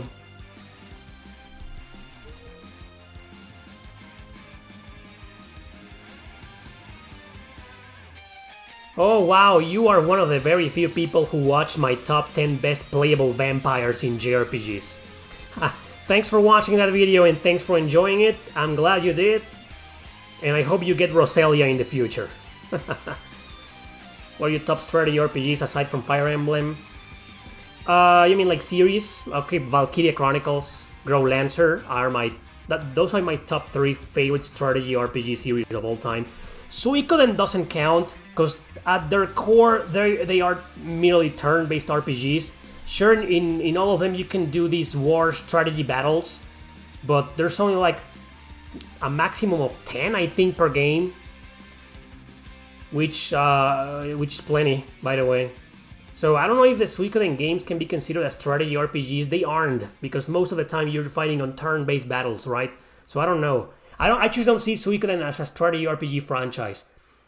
But so, strictly strategy, so definitely Fire Emblem, Grow Lancer, and Valkyria Chronicles. That's my top 3, man. What do you think about the Golden Sun games coming out for the Switch? They didn't come out for Switch, that's a misunderstanding. They're just there in the Game Boy Advance emulator. Right? That's what happened, right? They are there on the Switch, the Game Boy Advance emulator on the Switch, right? Favorite Dragon Quest? 11. The woke one? 11. Yeah, 11. How many hours a day do you spend playing through games, and how do you mix YouTubing and on in your daily routine? Well, it depends on. I've answered this question before. It depends on the game. If I'm playing like a really addictive motherfucker, oh man, I can go to like 5 hours a day, not in a row. That's just crazy. People do that. I did that when I was little, but more like I play 2 hours in the morning, maybe 1 hour afternoon, and then 1 or 2 hours at night. Like that. But the game really needs to be like really addictive. Like I'm there playing it like a freaking idiot, obsessed motherfucker. But usually it's just 2-3 hours a day. And that actually answers your question, because you're asking how do you mix YouTubing in on your daily routine. Well, this YouTube channel is what I do for a living. So my job is to play video games, right? So it's part of my job. If I spend 2, 3, 4 hours playing a game, it's my passion, it's my hobby, but it's also my job. So there you go. 120 people watching. A highest number, surely. I don't think it's the highest number I've seen. I think there was one in at the end of the year, last year. It was called the last Q&A of 2023. And I think I remember seeing like 140 something people in there. 150. Anyway, so do you like RPGs that you have to draw your own map, like Wizardry or Etrian Odyssey? No. I only beat one game like that, and it was called Persona Q. What was the subtitle? Shadow of the Labyrinth? Yeah, right? The first one on the 3DS. And no, man, I fucking hate having to draw my... No. If there are two gameplay... Soul Nobody's no, some strategy RPG. Yeah, I agree. If there are two gameplay mechanics you want to see combined, what are they? I love. We were talking about in the previous stream about fighting games. I'd love to see a fighting game RPG, but a proper one on consoles, like developed by Arc System Works, maybe. I'd like to see that. During your gaming hours, are you drinking a? No. There's always gotta be that one question. No. No, man. I don't stay awake. I'm 38 years old, man. I'm old. I go to bed at 12. And no. Do you remember what's been the very first JRPG you ever finished? The first JRPG I ever finished was Super Mario RPG. And I just beat the remake a couple of months ago. So yeah, of course I remember. Imagine all the memories came flowing right back at me when I beat the game. I was like, oh, nostalgia galore. Nostalgia. And it wasn't the first RPG I played, though. That was Final Fantasy Legend 2. But I never finished it. That fucking game, man. The reason why I don't want to go back to that game is because I'm probably going to rant my ass off. And then it'll be one of those videos and I'll bitch about the difficulty and... As always, what is your opinion on preservation of physical media? I have a high opinion on that, but I think it's more personal. It's not that I don't give a shit about video game preservation, but it's more like I want to preserve the ones that I care about and let others preserve the rest. But yeah. Digital is not that great, but emulation is one of the best ways of video game preservation. In fact, I believe the major reason why emulation came into existence was because of piracy, right? But in itself, it developed this kind of protection because ROMs are going to be there.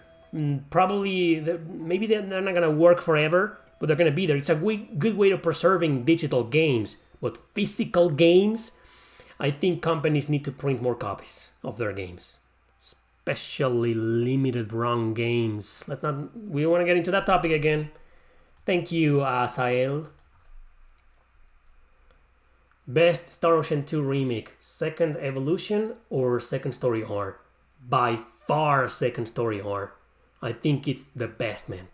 I think Star Ocean, the Second Story remake, the one from last year, is the best, the absolute best version of that game to play. It's a phenomenal remake. And by the way, the Second Evolution is not a remake. That's just a remaster. You got your game with the same graphics. It's just improved graphics, different art style, and some small quality of life features that were quality of life back in the day when it came out. But Second Evolution is not a remake. It's just a remaster or an enhanced port at best. So Second Story R is the remake. There's only been one remake. The fuck happened to the music? There.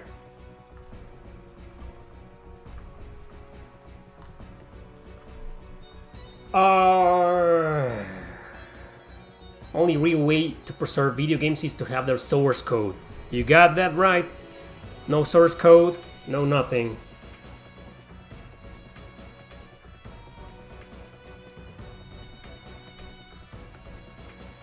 Was there a story that took you on an emotional roller coaster?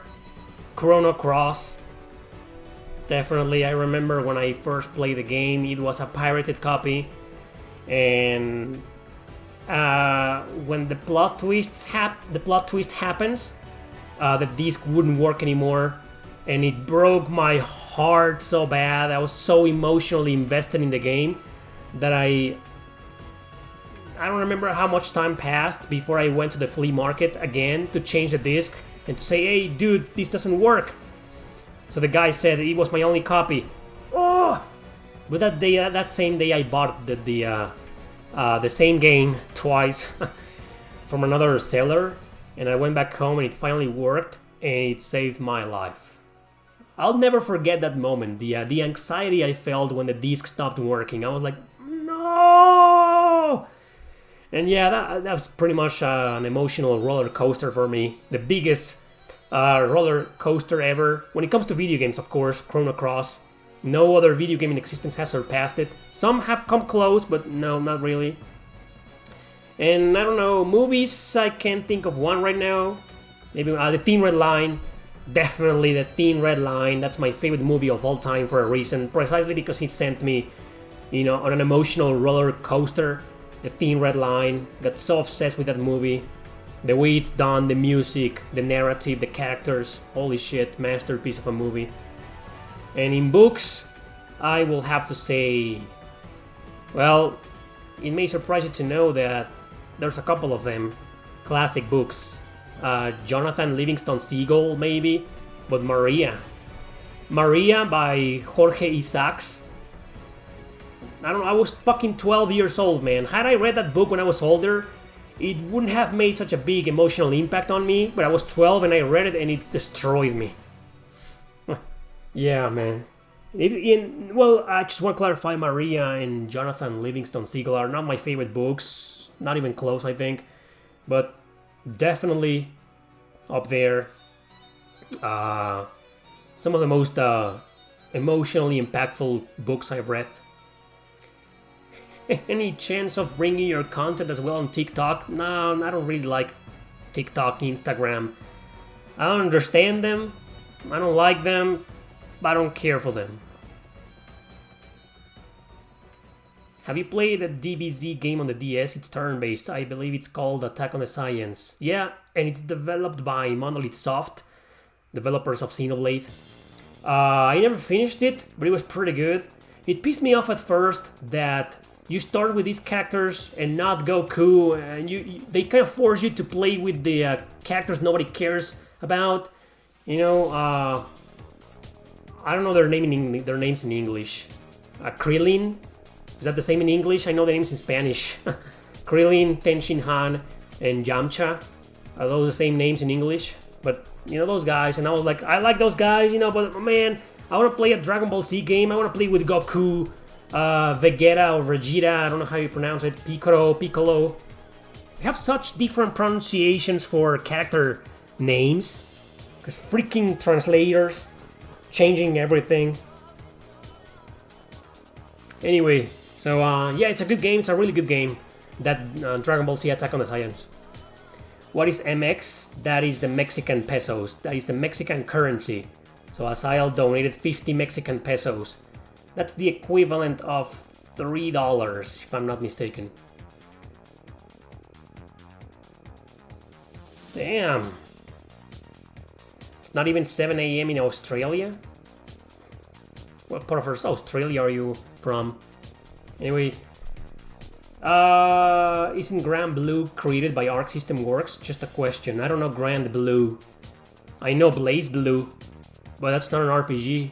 What I was saying earlier is that I'd like to see a fighting RPG, fighting game RPG. Like you go to town, talk to people, there's an overworld, but the battle system, the encounters are like 2D battles on one, something like that. Before you answer, that's pretty much Tales. The Tales series? No, it isn't. But yeah, Grand Blue, I don't know what that is. Have I played the Trails of Cold Steel series? What? What? Have you played Trails of Cold Steel? I've never heard of it, man. I don't know what that is. Trails of... Sounds like a horrible piece of shit of a game, man. No idea what that is. Have you played One Piece Odyssey?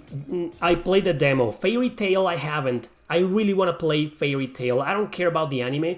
I want to play the game because it's developed by Ghost. And I've seen the battle mechanics and it looks great. One Piece Odyssey was awesome. I'm waiting for the price to drop. Again, I don't give a shit about the anime. I'm not gonna watch the anime, but I do want to play the game. I want to own it. And I've seen it go down in price recently. So I'm gonna keep waiting for the price to drop and then I'll jump into it. I really like the demo. How much is a Mexican peso equal to Canadian dollar? I think 1 Canadian dollar equals 12.5 Mexican pesos. Between 12 and 13, depends on how the dollar, keeps going up and down constantly, right? Around that number. 12.50 nowadays. 1 Canadian dollar equals 12.50 Mexican pesos. Do you think JRPGs have a higher quality standards than Western RPGs? That's an interesting question to finalize this Q&A. There's still time to make donations, people. I don't think so, but quality standard being the term here, the important term, higher quality standard. No, I don't think so. I think Japan cares more about delivering something good in terms of gameplay and storytelling than amazing graphics and open world mechanics in Western RPGs. But the term itself, quality standard, is entirely 100% subjective, right? So how can, for me, Japanese RPGs have bigger quality standards than Western RPGs because Japanese developers care more and put more quality into things that I like more. In Western RPGs, they're all about graphics and they're all about repeating themselves and creating these open world experiences and being huge and being played online and I don't really care about that. But in reality, if we criticize graphics, Western RPGs have the upper hand, obviously, because they focus on that precisely. But there's also a lot of Western RPGs that don't really care that much about graphics, and there's also a lot of indie developers who create their Western RPGs with several different influences, both from Western RPGs and Japanese RPGs. So yeah, the quality standards kind of change between companies and developers and games and whatnot. And I think it all matters. What really matters in video games and JRPGs is what you want to play, what you appreciate more as a gamer. For example, that's why I prefer JRPGs way more over Western RPGs, because they focus on the things that I like more in video games. But it's kind of weird. It's a really interesting topic. Favorite not an RPG strategy game? Then Wargroove, that's my answer. Thanks again, Omar. Gotta go. Yeah, I gotta go too. I don't care about Baldur's Gate 3. Not interested in playing it. And that's the last question I'm gonna answer. Thanks a bunch for hanging out, everybody. This was episode 92.